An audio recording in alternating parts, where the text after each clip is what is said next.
இப்போ இது வந்து கொஞ்சமா சுண்டணும். நல்ல மசாலா அந்த கறியில இருக்குன்னு நினைக்கிறேன். ஓகே, ஸோ இந்த இஞ்சி இருக்கு இல்லையா, அந்த இஞ்சியை நம்ம வந்து இந்த மசாலாவோட ஆட் பண்ணிக்கலாம்.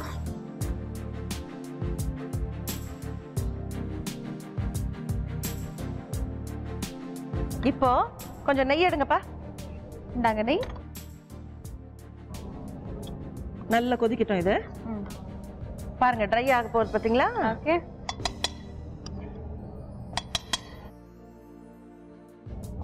ஓகே. சரி, இதுவே வந்து ஒரு ஊறுகாய் மாதிரி இருக்கு, மாங்காய் ஊறுகாய் மாதிரி இருக்கு இது ஆக்சுவலி. இப்போ கடுகு தாளிக்க போறோமா நம்ம? எஸ். கொஞ்சம் தேவையான அளவுக்கு நம்ம கடுகு ஆட் பண்ணிக்கலாம். எஸ். நல்ல நல்ல கலரி கொடுங்கப்பா. நல்ல அந்த அந்த புளியோடையும் அந்த வரமிளகா எல்லாத்தோடையும் அந்த இது சேரணும்.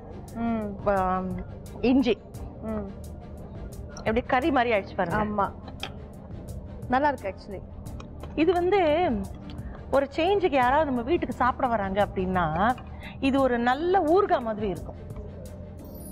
நீங்க பச்சடி மாதிரி வச்சு சாப்பிடலாமா நம்ம? எஸ். இதுல வந்து நீங்க தயிர் விட்டும் சாப்பிடலாம், இல்லட்டா இது வந்து நீங்க ஒரு ஒரு ஊறுகாய் மாதிரியும் ட்ரீட் பண்ணி சாதத்தோட பிசைஞ்சும் சாப்பிடலாம்.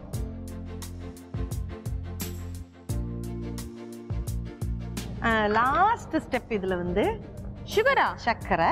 ஓகே, ஒரு ஸ்பூன் இப்படி தூவணும். ஓகே, ஸோ சுகர் நம்ம எதுக்காக போடுறோம்? அந்த அதாவது ஏதேனும் பாவம் செய்திருந்தால் என்னை மன்னிக்கவும்ன்ற மாதிரி இன்கேஸ் சம் அந்த இஞ்சியோட ஒரு இப்போ இந்த காரம் டைரக்டா இருக்குல்ல, இதெல்லாம் போட்டு நம்ம வந்து இதை சரி பண்ணியிருக்கோம். ஜஸ்ட் அந்த சுகர் சேரும்போது என்ன ஆகுது, காம்பன்சேட் மட்டும் இல்லை, அந்த ஒரு எக்ஸ்ட்ரா டேஸ்ட் கிடைக்குது. அதுதான் ஒரு பெரிய பிளஸ். Okay, ready. அவ்வளோதானா? சூப்பர். இஞ்சி கறி நாங்கள் ரெடி பண்ணிட்டோம். இஞ்சியில் பார்த்தீங்கன்னா அவ்வளோ ஒரு ஆரோக்கியம் இருக்கு, உணவுக்கு ரொம்ப நல்லது, உடம்புக்கு ரொம்ப நல்லது.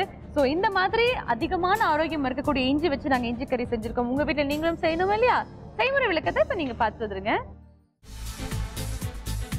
செய்முறை: கடாயில் புளி தண்ணீர், உப்பு, மஞ்சள் தூள் வேக வைக்க வேண்டும். பின்பு மிக்சியில் காய்ந்த மிளகாய், வறுத்த வெங்காயம் சேர்த்து அரைத்துக் கொண்டு வேறு கடாயில் தண்ணீர், இஞ்சி, தேங்காய், பச்சை மிளகாய் சேர்த்து வேக வைக்க வேண்டும். பின்பு கொதிக்கின்ற புளி தண்ணீரில் அரைத்த மசாலா, வேக வைத்த இஞ்சி கலவை சேர்த்து நன்கு கலந்து கொண்ட பின்பு நெய்யில் வறுத்த கடுகு, சர்க்கரை சேர்த்து இறக்கினால் காரசாரமான இஞ்சி கறி தயார்.